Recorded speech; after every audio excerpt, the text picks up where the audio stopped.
ఇది మా vision document. Telangana rising 2047 ఒక విజన్ డాక్యుమెంట్ తయారు చేస్తున్నాం. మా మిత్రుడు దిల్ రాజు గారికి నా సూచన, అందులో ఒక చాప్టర్ సినీ పరిశ్రమకు ఉన్నది. ఆ సినీ పరిశ్రమకు సంబంధించిన చాప్టర్ మీ ప్రముఖులందరూ కలిసి మీకు ఏం కావాలనో చెప్పండి. తెలంగాణ రాష్ట్ర ప్రభుత్వం మీకు అండగా నిలబడుతుంది. నా కళ్ళతోని 2047 15th ఆగస్ట్ రోజు $3 trillion ఎకానమీని చూసినాక ఆ రోజు నేను రాజకీయంగా ఆ రోజు చాలా ఆనందంగా మళ్ళీ సినీ పరిశ్రమ వేదికను ఏర్పాటు చేసి నేను చెప్పింది ఇంతవరకు ఏది మిస్ కాలేదు.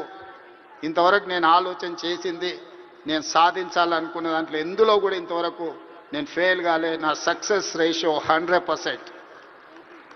అంతెందుకు, ఇక్కడ అశ్విందత్ గారు అమ్మాయి ఉంది.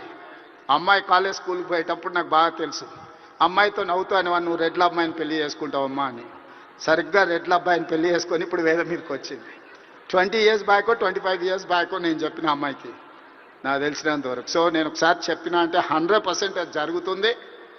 2047కి $3 trillion ఎకానమీకి మనం చేరుకుంటాం. మీరు కష్టపడితే బాలీవుడ్, హాలీవుడ్ హైదరాబాద్కి వస్తుంది. దానికి సంబంధించి మా వైపు నుంచి సంపూర్ణమైన సహకారం ఉంటుంది.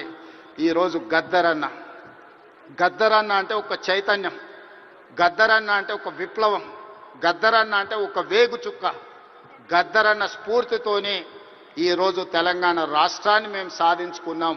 జయ జయ హే తెలంగాణ అందించిన అద్మశ్రీ, ఈరోజు జై బోలో తెలంగాణ అందించిన గద్దరన్న మాకందరికీ స్ఫూర్తి. అలాంటి స్ఫూర్తితోనే మేము పోరాటం చేసినాం. ఈ పోరాటం ప్రజల కోసమే, ప్రజలకు అవసరమైన సంక్షేమాన్ని, అభివృద్ధిని అందించడానికి నిత్యం వారిని స్ఫూర్తిగా తీసుకుంటాం. ఈరోజు తెలంగాణ గద్దర్ ఫిల్మ్ అవార్డ్స్ తీసుకున్న వాళ్ళందరినీ కూడా నేను మనస్ఫూర్తిగా అభినందిస్తున్నా.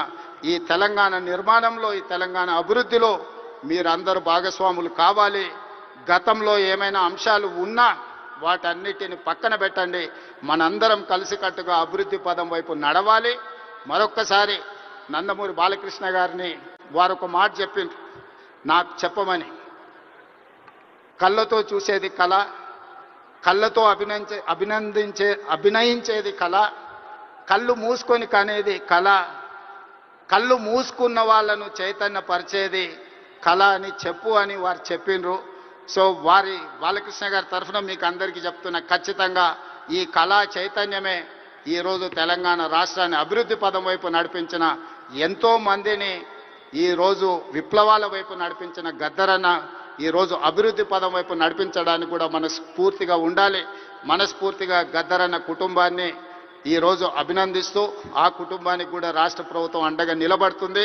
చివరగా ఒక విజ్ఞప్తి మా ఉప ముఖ్యమంత్రి గారికి. హైదరాబాద్ పిల్లోడు రాహుల్ సిప్లీగంజ్ ఓల్డ్ సిటీ నుంచి అద్భుతంగా ఆస్కార్ అవార్డు వరకు రాణించారు. ఈ వేదిక మీద మా బట్టన్న ఏమి ఇచ్చినట్టు లేడు. తప్పకుండా అతన్ని అభినందించడానికి, అతన్ని కూడా ఏమైనా ఇవ్వడానికి రాష్ట్ర ప్రభుత్వానికి నేను విజ్ఞప్తి చేస్తున్నా, మా ఆర్థిక మంత్రి గారికి. సో రాహుల్ సిప్లీగంజ్ కూడా ఏదైనా అవార్డు ఏమి ఇవ్వ